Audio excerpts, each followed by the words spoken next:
ऊंट और गीदड़ की कहानी।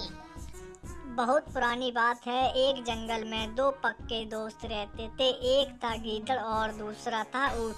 गीदड़ काफी चालाक था और ऊंट सीधा सा। ये दोनों दोस्त घंटों नदी के पास बैठकर अपना सुख दुख बांटते थे। दिन गुजरते गए और उनकी दोस्ती गहरी होती गई। एक दिन किसी ने गीदड़ को बताया कि पास के खेत में पके हुए तरबूज। यह सुनते ही गीदड़ के मन में ललचा गया, लेकिन वह खेत नदी पार था। अब नदी को पार करके खेत का पहुंचना उसके लिए मुश्किल था, इसलिए वो नदी पार करने की तकनीक सोचने लगा।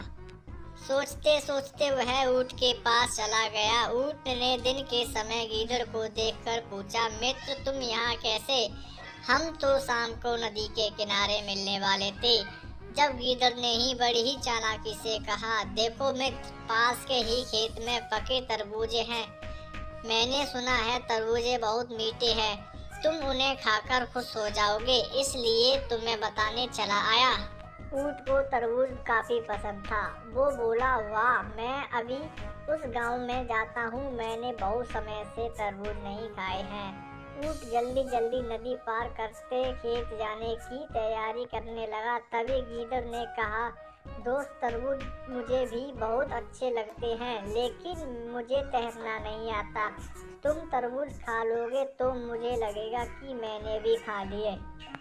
तभी ऊंट बोला, तुम चिंता मत करो, मैं तुम्हें अपनी पीठ पर बैठाकर नदी पार करवाऊंगा, फिर साथ में मिलकर तरबूज खाएंगे। ऊंट ने जैसा कहा था वैसा ही किया। खेत में पहुंचकर गीदड़ ने मन भरकर तरबूज खाए और खुश हो गया। खुशी के मारे वह जोर जोर से आवाजें निकालने लगा। तभी ऊंट ने कहा, तुम शोर मत मचाओ, लेकिन वह माना नहीं। गीदड़ की आवाज़ सुनकर किसान डंडे लेकर खेत के पास आ गए।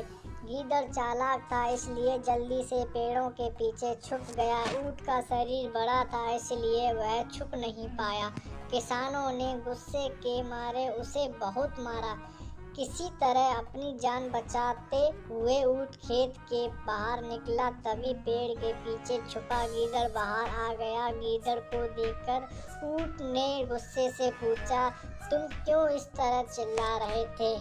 गीदड़ ने कहा कि मुझे खाने के बाद चिल्लाने की आदत है, तभी मेरा खाना पचता है।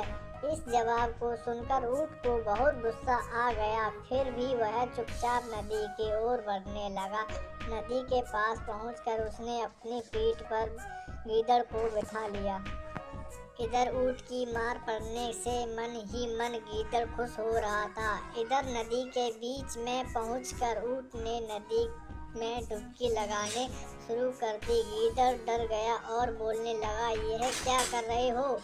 गुस्से में ऊंट ने कहा, मुझे कुछ खाने के बाद उसे हजम करने के लिए नदी में डुबकी मारनी पड़ती है।